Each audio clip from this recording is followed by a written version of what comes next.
Good morning. How is everybody today? Welcome back to my channel. Thank you for joining me. If you're new, welcome. If you are a returning subscriber, thank you so much again for the time that you all spend out of your day to join me and watch my videos. So I'm still working on cleaning up my desk or my table and not getting very far. This is actually 2 days later. I thought I was going to get back up here on Monday, but I didn't. And yesterday I was not able to get in here at all. So today I am going to try to finish cleaning the table so we can start the next project. So part of what I have on a table is tea bags. I cleaned out my tea cabinet and I have these really old tea bags. They are a passion fruit tea. And what I'm going to do is I'm going to let them steep. I have to go to an appointment. I have water getting hot on the stove right now. I'm going to steep these while I'm gone, let that water get good and rich in color, and then we're going to see what happens with paper. So I will be back. Okay, we've got a pan of water that's simmering. In go the tea bags. Gonna just put them down in there. And already they're starting to turn pink, which is perfect. And I'm going to turn this off and let it set until I get back. Okay, I'm back from my appointment. I was gone longer than I thought I would be. But look at this color. So I'm going to gather my paper dyeing stuff and get my tablecloth. It's too cold outside, so I've got to do it in the house. And see what I can come up with for color and what color this is going to turn out. I'm really excited. So we'll see what happens. Okay, so I have assembled some things here. I have my pot of cool tea. I know you're supposed to do it. Well, I don't know. I guess you can do it however you want. But mine has cooled so I can handle it with my hands. I've gathered a basket of things. I just have some regular coffee paper. And I'm just going to set a stack out so that way if I don't dye more than that, I don't get dye all over it. I still have the tea bags in here, and I do have gloves on, okay? I have gloves on because I don't want my hands the color of this tea. And I don't know what this is going to do, so this is totally experimental. I have my do whatever I want to on it tablecloth. There is ink, watercolor, glue, paint, I don't know. So we may actually pull something off the tablecloth. I try to wipe it up, but I can see here I've missed some stuff. So we may get some kind of a jelly plate effect going on. So this, see, I'm trying to see. It's hard to see, but let me turn the light on. Oh, that's a little bit better. Okay. I do have a paper towel here to dab my hands on, and I grab paper towel because this is going to get the color of the tea as well. And then, guess what? I can decoupage with it. So, what I'm going to do, I have just a piece of curtain here. I've got some cheesecloth here, some lace. I've got some lace that had stains on it that I picked up, who knows where.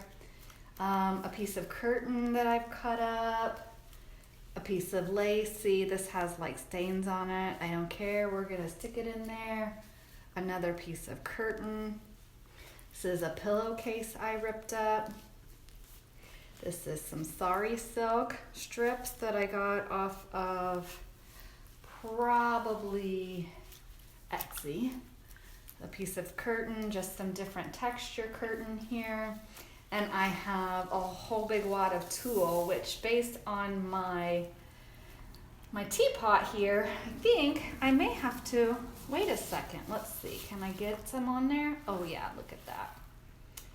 Look at that. That is going to be so much fun. And that's already taking in that color of the tea, and I've got the tea bags in here still.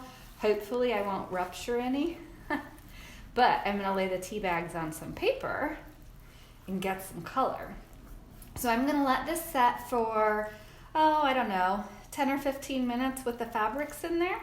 And then when that's done, I'm going to wring them out, lightly and lay them on the tablecloth, and I'm gonna get set up for the paper portion of it, and I will be back, okay? So I said that I have some remaining like watercolor and stuff on here. Well, somehow my paper got wet, and look, it's pulling up the watercolor. So what I'm gonna put the tea into is actually my water spray bottle for like cleaning and cutting the guy's hair, because I cut my husband and my son's hair. So I just wanna see if I can get any more color pulled up off here. Maybe not, but let's just see. And if we do, that'll give us just another element of color. Nope, nothing there. Well, we tried, right? If we don't try, we'll never know what happens. So, all right, I'll be back. Okay, I have the table opened all the way up, but I'm not sure that I'm gonna have room for what I'm trying to do.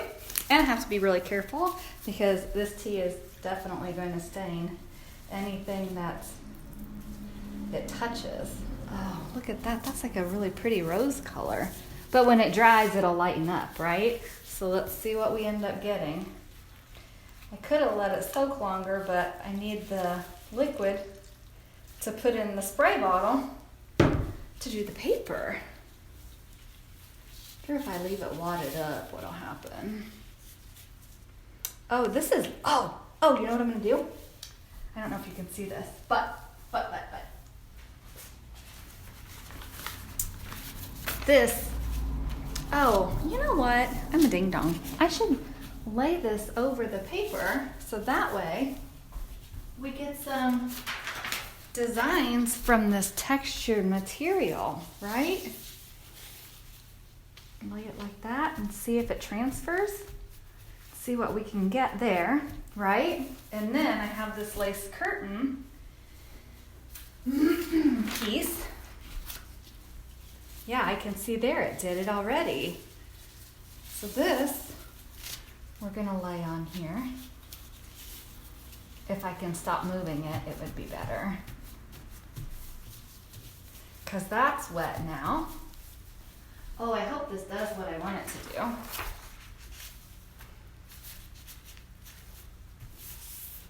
I need my brayer just for even pressure. I don't want to move it because if this does what I want it to do, we're going to get some lacy features on our paper. Possibly. So don't touch it. I'm like a little kid. I want to pick it up and look at it. All right. Well, that kind of changes the dynamic of what I got going on this table. So, what else did I have? Oh, this little piece of lace here.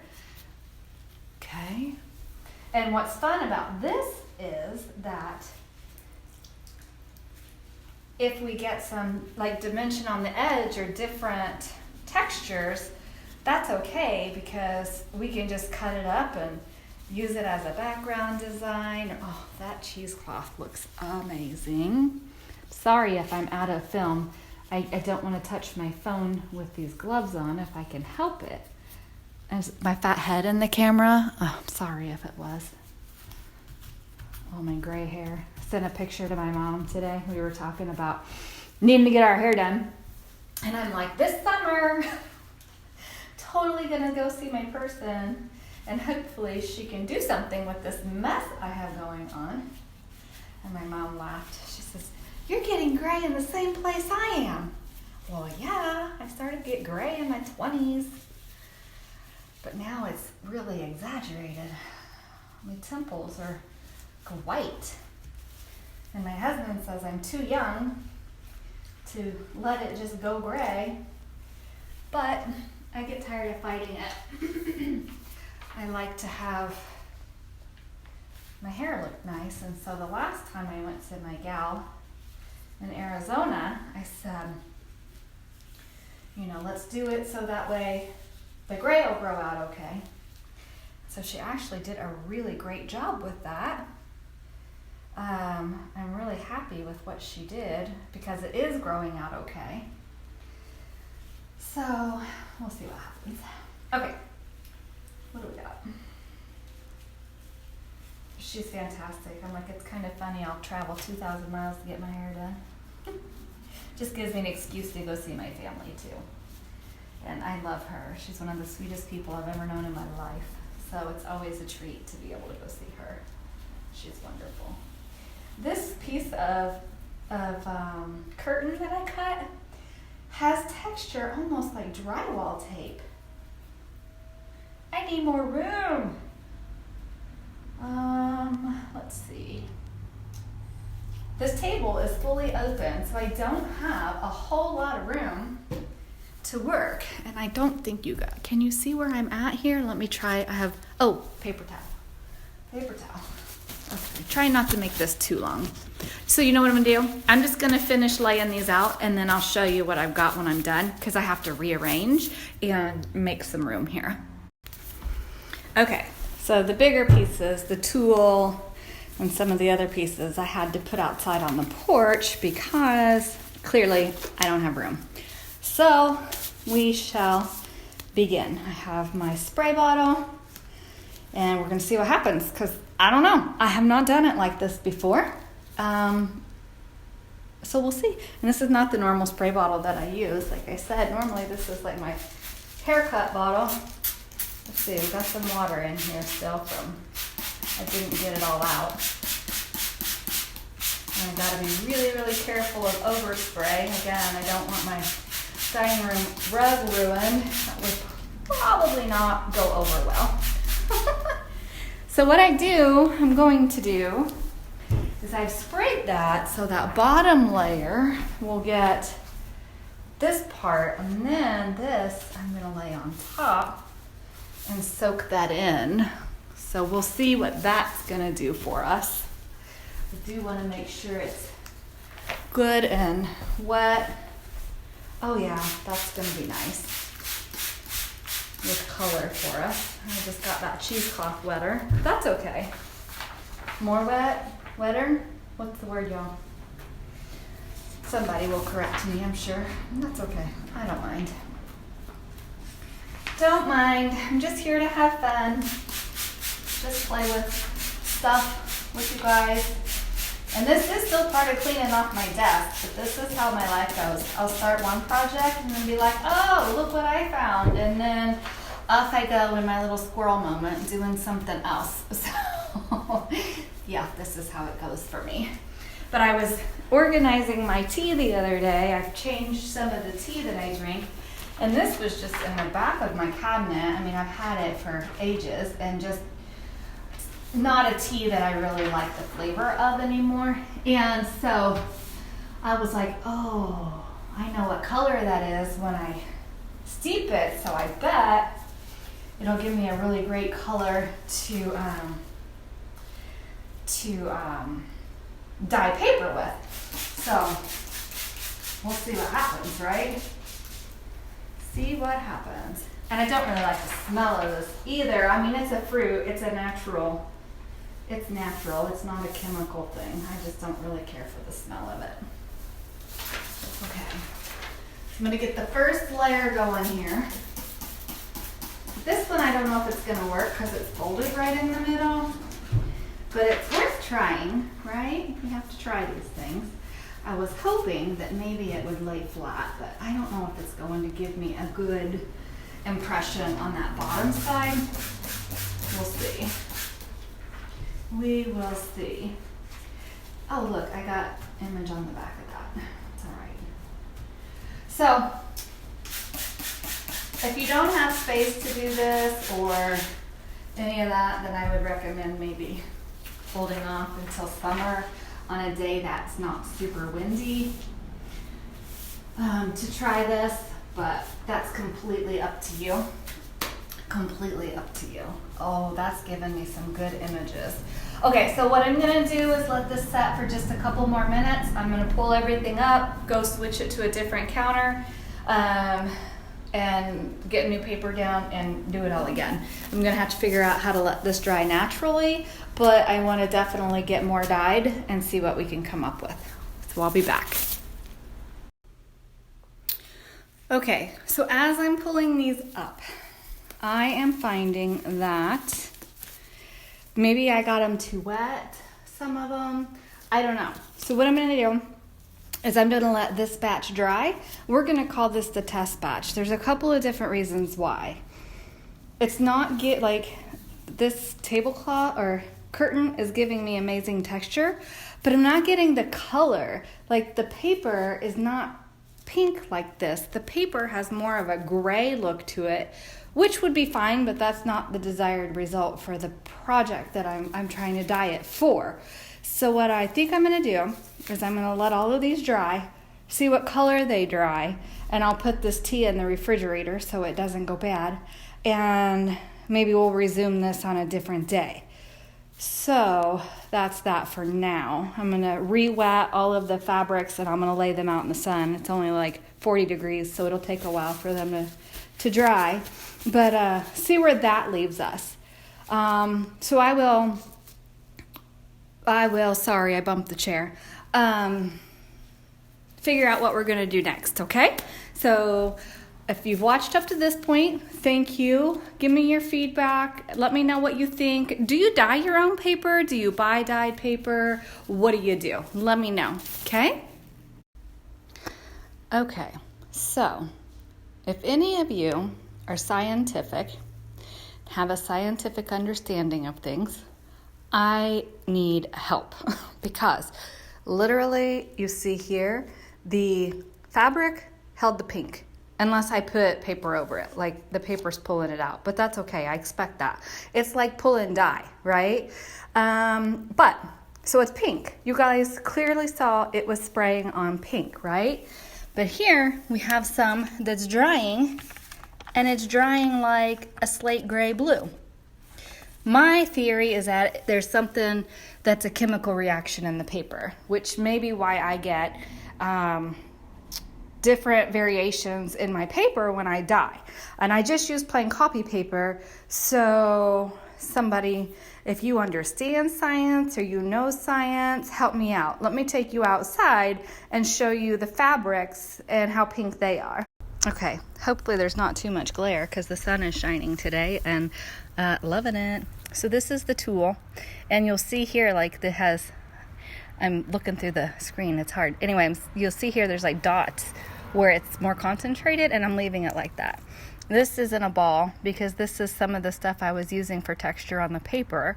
So I have resaturated it, and I'm going to have to do it again because it's really pale in comparison to some of the different materials. And it may just be the material that it's made out of as well, cotton versus maybe a polyester or something. This is the pillowcase that I cut up, piece of lace. Oops. Tried not to make y'all sick. Piece of lace that I cut, a piece of the curtain that it was like fine. I don't know if it's an organza or what, but I love how the different whatever is pulling the color. And then that's the sari silk. So it all is absorbing the dye differently. So this all has that pink, and I showed you the paper's taking on like the grayish blue effect. So if you're a scientific person, please help me out. Thanks. Okay, not everything is dry, as you can see here. And you can see the paper towel's got some amazing pink color. Hopefully you can see that with the way the lighting is. There's natural lighting coming through, and I have the overhead light on. Looks like we're still better with the overhead light. I do apologize. I did watch through the video and I did notice like some vibration in the camera. I have the camera attached to the back of a chair. See, I just barely touched the chair. But also, I've said in previous videos, we live in an old Victorian home that we're restoring. And currently I'm in the dining room. And the dining room is actually over a space that has a really long floor span, and my husband is working on bracing the floor because this is a particular room. Like, that's just me kind of walking in place and it moves it. And that was me being gentle. So I apologize. Like, everything rattles in this room when we walk. And I did not think about that when I chose this room, but this is where the dining room table is. So that's just the way it is. I apologize for the vibration. Okay, so I'm going to try to hold these up a little bit so you can see the texture. These are a few that dried. I had these sitting in the sunshine in a window, so you can see they're kind of gray. I don't really know what color they are, to be perfectly honest with you. I'm going to say more gray than anything. And I'm going to say that that's going to be okay for the paper pad, because some grays in the Hortensia journal is what I'm making these for. It's going to be okay. I'm hoping you can see that texture in that this is from the piece of curtain, which I'll show you in just a second. Literally curtain, my curtains. I had to buy lace and make my own curtains because these windows are so huge in this house. So hopefully you can see this and it's not too dark. I don't have the best lighting for flipping through these. I'm not even sure what that was, but it's kind of a cool design. This one I set the spray bottle on and I've got a circular mark there from it. I think I'm back shadowed from these windows. All right. This I love. This was like that square curtain piece that I had, the one that was like laid right here, one of the first pieces that I did, and I love this V effect that I have on here. So that's super cool. More of the lace, and this is like the reverse side of the lace, and it has the most it's dainty and delicate, and I love it. And then the creases where the paper like kind of wrinkled, super cool. And this is like where the cheesecloth was. Gosh, I hope you can. Oh, there we go. This is where the cheesecloth was, and that's that V of the other curtain. Like, how cool is that? And this is that lace curtain again, but more of like a crackle effect. So I do really love that. So, and here's a better of the curtain. Let's let that focus. Here we go. Don't have as much of the floral image on that one as you do on this one. This one you have a little bit more detail. But regardless, I mean, it's cool. It kind of actually has a purpley, I don't know if you can see that, right here on the edge. I wanted pink, but it came out purple, and that's okay because pinks, purples, blues, and grays are the color scheme for that paper pad that I did the flip through with you guys. Remember, I did the teaser on the, I think that was episode 10 of the Little Golden Book. It's the one before I did the flip through. And so I kind of gave you a teaser of that Stamperia paper pad and the just a few things I had done to go with it. So I just wanted some papers in the journal that weren't so vibrant, so that way I could do things with the pinks and the purples or whatever, and my pages weren't going to be fighting or contrasting or whatever. So that's it for today. I'm going to go ahead, I'm going to get this video saved, I'm going to get it uploaded, and I'm going to call this the end of cleaning up the desk because it totally took us a different direction, and go from there. So I think the next video that I am going to do is just getting started on that Hortensia journal. I do have a 1901 Bible on my desk that I need to get recovered because the cover is super brittle on it. It is a version of a Bible that I don't have, so I want to preserve it. And I also want to attempt to find a way to do some digital images and upload those to share, or so that people can get them to use them. So I'm trying to figure that out because I have some really cool 18 and 1900s books that I would really like to share, but I have to figure that out. So anyway, thank you for watching. I hope you're all doing wonderfully. If you like the information that I'm putting out, please make sure that you hit the like button, hit the subscribe button, hit the notification bell so you get a notification when I am posting new material. I just, again, thank you for the time that you take out of your day to spend it with me. I really appreciate it. I hope the sun is shining wherever you are and that your heart is filled with joy. Thank you. Bye.